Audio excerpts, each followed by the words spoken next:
Assalamualaikum warahmatullahi wabarakatuh. Nama saya Kanti Rahayu. Saya akan mempresentasikan hasil tugas saya, yaitu tentang penyakit TBC.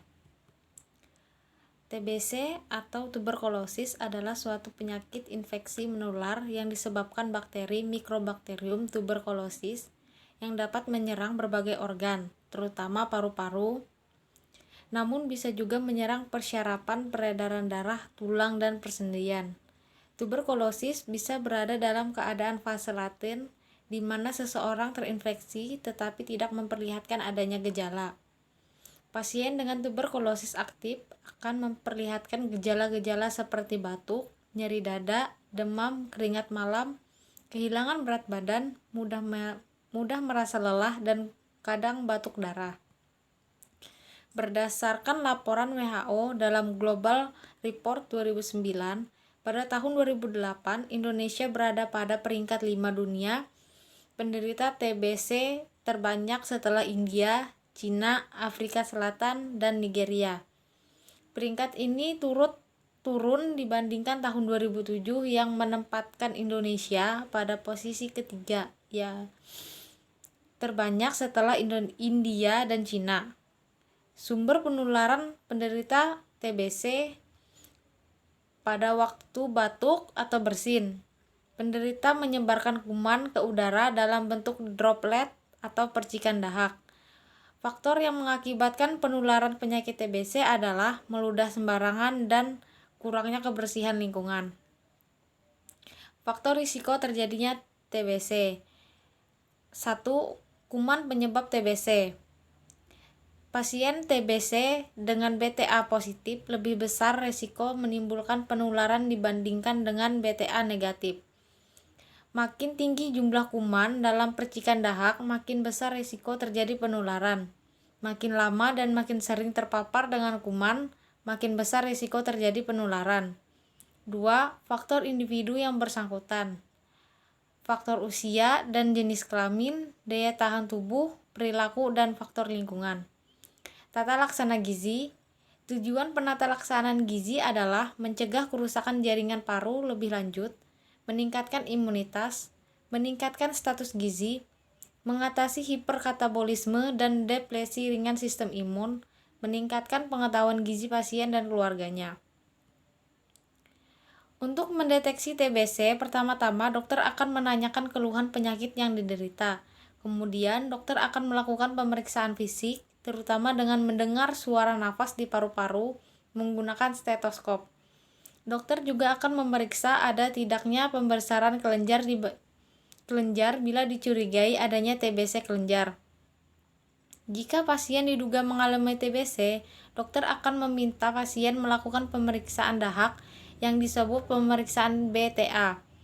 Jika dokter membutuhkan hasil yang lebih spesifik, dokter akan menganjurkan pemeriksaan kultur TBC. Selain pemeriksaan BTA, dokter dapat melakukan serangkaian pemeriksaan lain sebagai pendukung diagnosis yang meliputi fotoröntgen, CT scan, tes darah, IGRA. Isu terbaru penata laksanaan gizi. Zat gizi mikro seperti vitamin A, B6, C, E, D, dan asam folat, serta mineral zinc, selenium, besi, dan tembaga memiliki peranan dalam proses metabolik, fungsi seluler khususnya proses imunitas. Antioksidan berfungsi menetralisir radikal bebas yang terjadi karena adanya infeksi TBC. Probiotik mampu meningkatkan penyerapan zat gizi seperti vitamin, antioksidan, besi, kalsium, magnesium, dan zinc, serta menurunkan derajat inflamasi. Infeksi tuberkulosis menyebabkan peningkatan kebutuhan energi, serta perubahan metabolisme yang dapat memperburuk status nutrisi sehingga akhirnya terjadi malnutrisi. Malnutrisi berpengaruh terhadap sel median immunity atau CMI yang merupakan sistem pertahanan tubuh utama untuk melawan TBC. Di Rumah Sakit Paru Pemeksaan menyebutkan bahwa sebagian besar responden tuberkulosis memiliki tingkat kecukupan protein kurang. Kondisi ini berbeda dengan penderita tuberkulosis pada anak yang mayoritas mempunyai asupan protein lebih. Protein berfungsi untuk pertumbuhan dan pembentukan HB darah sebagai alat transportasi hemoglobin yang mengangkut oksigen pada otot untuk diangkut ke dalam plasma darah bersama dengan transferin aktif dan disimpan di dalam hati. Pada pasien tuberkulosis paru terjadi gangguan asupan dan kelainan metabolisme berupa peningkatan proteolisis dan lipolisis sehingga mengganggu sintesis protein dan lemak endogen yang menyebabkan resting energy expenditure meningkat.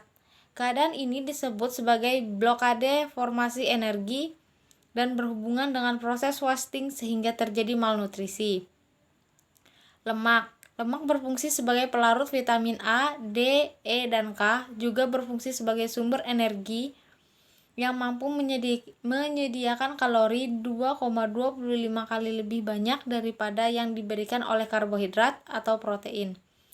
Lemak lebih baik disimpan sebagai cadangan energi, sehingga meskipun lemak menghasilkan energi yang terbesar, tetapi lemak bukanlah sebagai penghasil energi yang utama.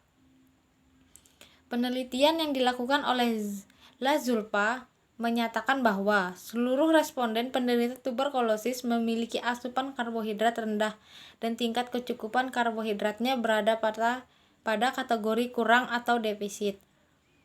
Karbohidrat sebagai sumber energi utama yang paling murah karena glukosa yang dihasilkan merupakan sumber energi utama bagi jaringan saraf dan paru-paru.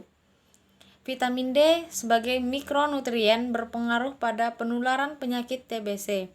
Ada banyak penelitian genetik dan epidemiologis yang berhubungan dengan polimorfisme gen dan faktor lingkungan yang berhubungan dengan kerentanan terhadap TBC dan mayoritas terfokus pada jalur vitamin D. Menurut Wahyono, kekurangan vitamin A pada pasien tuberkulosis dapat mempengaruhi daya tahan tubuh dan lama penyembuhan. Pasien tuberkulosis yang banyak mengonsumsi vitamin A tentu memiliki kondisi yang lebih baik daripada yang kekurangan vitamin A. Zinc mempunyai peranan penting dalam sistem kekebalan tubuh dalam melawan infeksi dan juga radikal bebas. Pada pasien tuberkulosis ditemukan bahwa mereka mempunyai kadar zinc yang lebih rendah dalam tubuhnya dibandingkan dengan orang-orang yang tidak menderita tuberkulosis, terlepas dari status gizi mereka. Zinc merupakan zat gizi yang esensial dalam tubuh yang mempengaruhi fungsi kekebalan tubuh sehingga berperan penting dalam pencegahan infeksi oleh berbagai jenis bakteri patogen. Suplementasi zinc memiliki efek yang menguntungkan pada metabolisme vitamin A yang memiliki peran penting dalam TBC. Zinc dan omega 3 mempunyai fungsi yang sangat besar dalam mengatasi permasalahan gizi penderita penyakit, terutama penderita TBC. Pemberian suplementasi zinc, sulfat, dan omega 3 pada pasien TBC paru dapat meningkatkan kadar albumin melalui peningkatan asupan protein.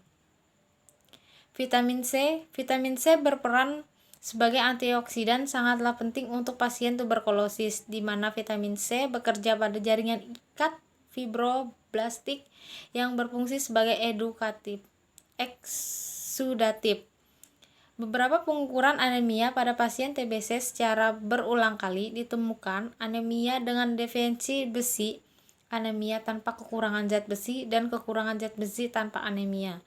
Faktor risiko ini dinilai sebagai faktor dari kegagalan pengobatan, kekambuhan TBC, dan mortalitas.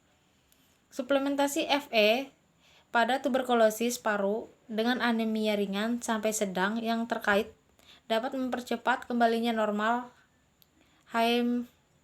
hematopoiesis pada fase awal dengan meningkatkan kejunan Fe pada transferin. Menurut asumsi peneliti, dari hasil penelitian yang telah dilakukan, terlihat bahwa tingkat pengetahuan 45 orang yang penderita TBC paru mayoritas berpengetahuan baik. Hal ini dikarenakan responden TBC paru mayoritas tamatan SMA, sehingga lebih besar peluang responden untuk mengetahui tentang TBC paru melalui media cetak. Sekian dan terima kasih.